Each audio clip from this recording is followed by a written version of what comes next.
Hi guys, let's do a quick customer. My video live customer mo mga naman dito. So let's start it. Sino natin sa yung makana?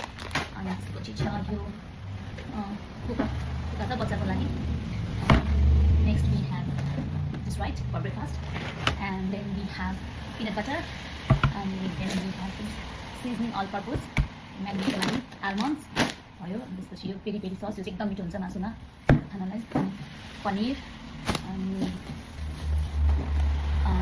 Paste and अनि मह भइहाल्यो अनि आयास अनि त्यसपछि छ यो प्रोबायोटिक न्युट्रिजेनको छ अनि त्यसपछि छ यो सुगर चिनी अनि वालनट अनि भयो डेट्स अनि यो डियोड्रेन्ट मेरो हस्बेन्डजीलाई पपकर्न त्यसमा चाहिँ यो क्यारामल एन्ड चिज मिक्स हो अनि छ यो हट चक्लेट अनि यो भयो दाल अनि यो बिना अस्ट्रेलियामा कसरी सर्भाइभ गर्नु अनि त्यसपछि छ पिस्ताचियो अनि यो बेकरी आइटम टाउली दुईवटा दुध अनि त्यसपछि छ एउटा तेल अनि यो खाना मसलाई अनि त्यसपछि छ एउटा नन भेजिटेरियन टेस्ट हुनको लागि अनि त्यो सँगसँगै दुई क्यारेट अन्डा पनि राख्छु भनेर राखिसकेको छु अनि एउटा यो बक्स ब्याग अफ चामल पनि छ सो दिस इज वाट मैले कस्तोबाट किनेँ Thank you for watching.